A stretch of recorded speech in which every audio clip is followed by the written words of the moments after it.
ഗുരുദേവ പാദങ്ങളിൽ പ്രണാമം. ഏവർക്കും നമസ്കാരം. മുമ്പ് പറഞ്ഞു നിർത്തിയത് ഋഷിയും കവിയും രണ്ടല്ല എന്നാണ്. നാൻ ഋഷി കവി, ഋഷിയല്ലാത്തവൻ കവിയല്ല. കാവ്യകൗതുകം എന്ന ഗ്രന്ഥത്തിൽ ഭട്ടതൗതൻ എന്ന ആലങ്കാരികൻ പറയുന്നതാണ് ഇത്.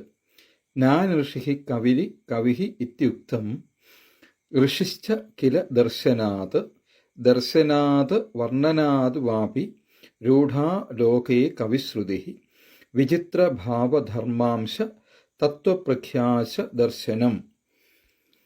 ഋഷിയല്ലാത്തവൻ കവിയല്ല.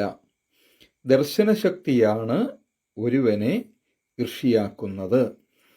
ഋഷിശ്ച കില ദർശനാത്, ദർശനത്തിനും വർണ്ണനത്തിനും ഉള്ള സാമർഥ്യം മൂലമാണ് ഒരുവൻ കവിയായി അറിയപ്പെടുന്നത്. തന്നെയും തൻ്റെ ചുറ്റുമുള്ള ലോകത്തെയും ശരിയായ രീതിയിൽ വീക്ഷിക്കുമ്പോഴുണ്ടാകുന്ന മനോവികാരങ്ങളെയും പരമമായ ആനന്ദത്തെയും കണ്ടറിയുന്നതിനുള്ള സുവ്യക്തമായ കാഴ്ചയാണ് ദർശനം. ആ ദർശനം ലഭിക്കുന്നതിനാണ് തപസ് ആവശ്യമായി വരുന്നത്. അങ്ങനെ ലഭിച്ച ദർശനം സഹജ പ്രതിഭയുടെ ശക്തിയാൽ അവതരിപ്പിക്കുമ്പോൾ ഉത്തമ കാവ്യങ്ങളായി വാർന്നു വീഴുന്നു. വേദങ്ങളും ഇതിഹാസങ്ങളും ഉപനിഷത്തുകളും അതിനുള്ള ദൃഷ്ടാന്തങ്ങളാണ്. മുണ്ടകോപനിഷത്തിൽ അത്തിമരത്തിലിരിക്കുന്ന 2 പക്ഷികളെ അവതരിപ്പിക്കുന്നു. ദ്വാസുപർണ സയുജാസഖായ സമാനം വൃക്ഷം പരിഷസ്വജാതേ തയോരന്യ പിപ്പലം സ്വാദ്വത്തി അനസ്നന്യോ അഭിചാകശീതി. ഒരേ വൃക്ഷത്തെ ആശ്രയിച്ചിരിക്കുന്ന 2 പക്ഷികളെ അവതരിപ്പിക്കുന്നു. ഒന്ന് സ്വാദുള്ള അത്തിപ്പഴം ആസ്വദിച്ച് കഴിക്കുന്നു. മറ്റവൻ തിന്നാതെ നോക്കിക്കൊണ്ട് മാത്രം ഇരിക്കുന്നു. അന്നം തുടങ്ങിയ പ്രാഥമികമായ ആവശ്യങ്ങൾ നിറവേറ്റപ്പെടുമ്പോൾ ഉണ്ടാകുന്ന ആനന്ദത്തിൽ മുഴുകിയിരിക്കുന്ന ഒരുവൻ ആഴമേറും മഹസാകുന്ന ആഴിയിൽ മുങ്ങിക്കഴിയുമ്പോഴുണ്ടാകുന്ന പരമമായ ആനന്ദം നൽകുന്ന അനുഭൂതിയിൽ ലയിച്ചിരിക്കുന്ന മറ്റൊരുവൻ.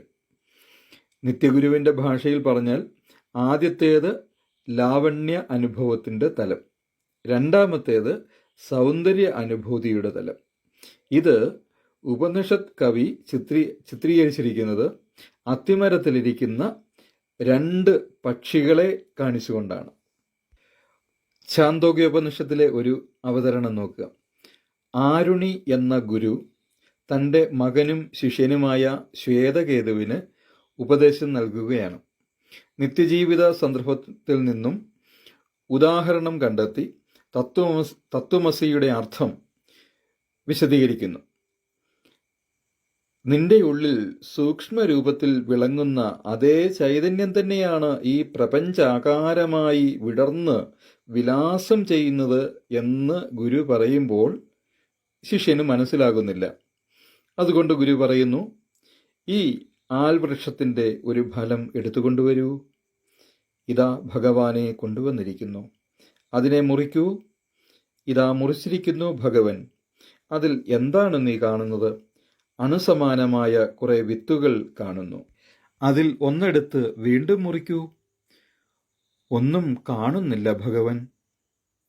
അന്ന് പഴയ കാലത്ത്, ആ കാലത്ത് സൂക്ഷ്മദർശിനി ഒന്നും ഇല്ലാത്ത കാലമല്ലേ, നഗ്നനേത്രങ്ങൾ കൊണ്ട് അവിടെ വരെയേ എത്തൂ. ന്യഗ്രോധ ഫലമത ആഹരേതി ഇതം ഭഗവ ഇതി ഭിന്ദീതി ഭിന്നം ഭഗവ ഇതി കിമത്ര പശ്യസീതി അന്വയ ഇവേമ ധാനാ ഭഗവ ഇതി ആസാമംഗൈകാം ഭിന്ദീതി ഭിന്നാ ഭഗവ ഇതി കിമത്ര പശ്യസീതി ന കിഞ്ചന ഭഗവ ഇതി. ഒരു കുഞ്ഞു വിത്തിൻ്റെ ഉള്ളിൽ ന്യഗ്രോധഫലമത ആഹരേതി, ആൽമരത്തിൻ്റെ ഒരു വിത്ത് ഇങ്ങോട്ട് കൊണ്ടുവരൂ. ഇതം ഭഗവൈതി, ഇതാ ഭഗവാനെ ഞാൻ കൊണ്ടുവന്നിരിക്കുന്നു. ഭിന്ദീതി, നീ അതിനെ 2ആയി മുറിക്കൂ. ഭിന്നം ഭഗവൈതി, ഞാനതാ ഇതിനെ മുറിച്ചിരിക്കുന്നു. കിമത്ര പശ്യസീതി, നീ അതിലെന്തു കാണുന്നു? അന്വയ ഇവേമ ധാനാ ഭഗവൈതി, അണുരൂപത്തിലുള്ള ചെറിയ ധാന്യങ്ങൾ കാണുന്നു ഭഗവൻ. ആസാമംഗൈകാം ഭിന്ദീതി, അതിലൊന്നെടുത്ത് വീണ്ടും മുറിക്കൂ. ഭിന്ന ഭഗവൈതി, അതിലെന്തു കാണുന്നു? കിമത്ര പശ്യസീതി, അതിൽ എന്താണ് നീ കാണുന്നത്? ന കിഞ്ചന ഭഗവൈതി, ഞാൻ അതിൽ ഒന്നും കാണുന്നില്ല ഭഗവാനെ. ഒരു കുഞ്ഞു വിത്തിന്റെ ഉള്ളിൽ ഉള്ളടങ്ങിയിരിക്കുന്ന കൂറ്റൻ അരയാലിനെ ചൂണ്ടിക്കാണിച്ചുകൊണ്ട് സൂക്ഷ്മമായ കാര്യത്തിൽ പ്രപഞ്ചകാരണത്തിന്റെ സർഗചേതനയെ ഇങ്ങനെ സ്പഷ്ടമാക്കി തരുന്നത് കവിത്വസിദ്ധിയുടെ പരമോന്നത ഭാവമായി നാം കണ്ടറിയണം. കേനോപനിഷത്തിൽ പരമ്പൊരുളിനെ പ്രതിനിധീകരിക്കുന്നത് ഉമാഹൈമവതിയാണ്. എത്ര നാടകീയമായ അവതരണമാണ് അവിടെയും നാം കാണുന്നത്. ഇനി രാമായണത്തിലേക്ക് വന്നാൽ ആദികവിയിൽ നിന്ന് പുറപ്പെട്ട ആദ്യ ശ്ലോകം മാ നിഷാദ പ്രതിഷ്ഠാന്ത്വമഗമ ശശ്വതീ സമാഹ യത് ക്രവിഞ്ചമിഥുനാദേകമവധി കാമമോഹിതം. ഒരു മഹാവൃക്ഷത്തിന്റെ ശിഖരത്തിൽ ആനന്ദാതിരേകത്തോടെ കഴിഞ്ഞിരുന്ന ക്രവിഞ്ചമിഥുനങ്ങളിൽ ഒന്നിനെ ഒരു വേടൻ അമ്പെയ്ത് വീഴ്ത്തിയത് കണ്ടപ്പോൾ കവിയുടെ മനസ്സിലുണ്ടായ ശോകം ശ്ലോകരൂപത്തിൽ പുറത്തേക്ക് വന്നു. അത് കേൾക്കുവാനിടവന്ന നാരദമുനി രാമകഥയുടെ വ്യംഗ്യമായ സൂചന അതിൽ കണ്ടറിയുന്നു. ആദി കവിയുടെയും ആദ്യ സഹൃദയന്റെയും ആദ്യ മാതൃക നമ്മൾ അവിടെ കാണുന്നു. ക്രൗഞ്ചദ്വയ വിയോഗോത്ഥ ശോക ശ്ലോകത്വമാഗത എന്ന് ആനന്ദവർദ്ധനൻ ധുന്യാലോകത്തിൽ പറയുന്നു. ശോകത്തിൽ നിന്നാണ് ശ്ലോകം ഉണ്ടായത്. രുദിതാനുസാരിയാണ് കവിത. രുദിതം, രോദനം എന്നാൽ കരച്ചിൽ. ഈ പറഞ്ഞതിൽ ഇങ്ങനെ ഇത്രയും കാര്യങ്ങൾ മുണ്ടകോപനിഷത്തിലെയും ചാന്തോക്യോപനിഷത്തിലെയും രാമായണത്തിലെയും ഒക്കെ ഭാഗങ്ങൾ എടുത്ത് കാണിച്ചതിൽ നിന്നും വ്യക്തമാക്കാൻ ശ്രമിച്ചത് ഇത്രമാത്രമേ ഉള്ളൂ. വേദങ്ങളും ഇതിഹാസങ്ങളും ഉപനിഷത്തുകളും എല്ലാം ഋഷികളുടെ ഭാഷയിലൂടെയുള്ള ആവിഷ്കാരങ്ങളാണ്. അവരുടെ ആത്മീയ സൗന്ദര്യം കാവ്യ സൗന്ദര്യമായി രൂപം പകർന്നിരിക്കുന്നത് നമ്മൾ അവിടെ കാണുന്നു. ഗുരുവിൻ്റെ കാര്യവും അതിൽ നിന്ന് വ്യത്യസ്തമല്ല. ഗുരു തപസ്സിലൂടെ കണ്ടറിഞ്ഞ ദർശനം ഭാഷയിലൂടെ ആവിഷ്കരിച്ചപ്പോൾ 60-ലധികം വരുന്ന കൃതികളായി നമുക്ക് ലഭിച്ചു. സാധാരണ കവികൾ നിത്യജീവിത അനുഭവങ്ങളെ വർണ്ണനാ നൈപുണ്യത്തോടെ ആവിഷ്കരിക്കുമ്പോൾ ഗുരു വേദാന്ത ശാസ്ത്രമാണ് ഭാഷയുടെ ചട്ടക്കൂട്ടിൽ ഒതുക്കി നമുക്ക് തന്നത് എന്ന വ്യത്യാസമേ ഉള്ളൂ. ശൃംഗാര കവിതകൾ എഴുതരുത് എന്ന് അനുശാസനം ചെയ്ത് കുമാരകവിയെ മഹാകവിയാക്കി മാറ്റിയ ഗുരുവിന് പ്രയോജനപരമായ കൃത്യമായ വീക്ഷണം ഉണ്ടായിരുന്നു. താരും തളിരും താരാജാലങ്ങളും ഒപ്പം താരുണ്യ പ്രസരിപ്പിൻ്റെ ഓളങ്ങളും മാത്രം നിറഞ്ഞ പ്രപഞ്ച ജീവിതത്തിൻ്റെ പരഭാഗശോഭ മാത്രം വർണ്ണിച്ചിരുന്ന കുമാരകവി ഒരു കൊഴിഞ്ഞ പൂവിൻ്റെ ചിത്രീകരണത്തിലൂടെ മനുഷ്യജീവിത മഹാസമസ്യയെക്കുറിച്ച് തത്വവിചാരം ചെയ്യുന്ന ഒരു മഹാകവിയായി മാറുന്നതിന് കാരണം ഗുരുകടാക്ഷമാണ്. ആത്മോപദേശ ശതകം 69-ാം ശ്ലോകത്തിൽ ഗുരു ഒരു ചിത്രം അവതരിപ്പിക്കുന്നുണ്ട്. ശ്രുതി മുതലാം തുരകം തൊടുത്തൊരാത്മ പ്രതിമയേഴും കരണപ്രവീണനാളും രതിരഥമേറി അഹന്ത രമ്യരൂപം പ്രതി പുറമേ പെരുമാറിടുന്നജസ്രം. പഞ്ചേന്ദ്രിയങ്ങളാകുന്ന കുതിരകളെ പൂട്ടിയ ഒരു രഥം. തേരാളിയായിരിക്കുന്നത് അന്ധകരണം. തേരാളിയുടെ ഇഷ്ടാനുസരണം കുതിരകൾ പ്രയാണം ചെയ്യുകയാണ്.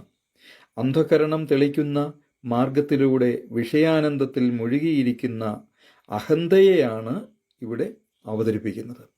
വിഷയാനന്ദത്തെ ശ്രേഷ്ഠമായി കരുതി അതിനെ വർണ്ണിച്ചു കഴിയുന്ന സാധാരണ തലമാണിത്. എന്നാൽ ഈ പ്രപഞ്ചമായി കാണുന്നതിൽ എല്ലാം നിറഞ്ഞിരിക്കുന്ന സത്യം തന്നെയാണ് താൻ എന്നറിയുമ്പോഴോ അടുത്ത ശ്ലോകത്തിൽ അതാണ് പറയുന്നത്. ഒരു രതി അഹന്ത ഇന്ദ്രിയ അന്ധകരണ കളേബരമെന്നിതൊക്കെയായി വിരിയുമിതിന് വിരാമമെങ്ങ് വേറാം അറിവവൻ എന്നറിവോളം ഓർത്തിടേണം. ഒരു രതി തന്നെയാണ്, അഥവാ ഒരേ ആനന്ദം തന്നെയാണ് അഹന്തയും ഇന്ദ്രിയങ്ങളും അന്ധകരണങ്ങളും ശരീരവും എല്ലാമായി വിരിഞ്ഞു നിൽക്കുന്നത്. അത് അറിയുന്നത് വരെ അറിയുന്നവൻ വേറായി നിൽക്കുന്നു. അതുവരെ തന്നെയും തനിക്ക് ചുറ്റുമുള്ളതിനെയും വേറായി കണ്ട് ബാഹ്യമായ സൗന്ദര്യം ആസ്വദിക്കുകയും ആവിഷ്കരിക്കുകയും ചെയ്യുന്നു. അത് സാധാരണ കവികളുടെ തലമാണ്. ഗുരു അവിടെയല്ല. ഒന്നും ഒന്നിൽ നിന്നും വേറല്ലാതിരിക്കുന്നു എന്നറിയുമ്പോഴുണ്ടാകുന്ന പരമമായ നിരതിശയമായ ഒരു ആനന്ദമുണ്ട്. ആ ആനന്ദ സ്വരൂപം ആവിഷ്കരിക്കുമ്പോൾ കാവ്യാനന്ദം ബ്രഹ്മാനന്ദമാകുന്നു.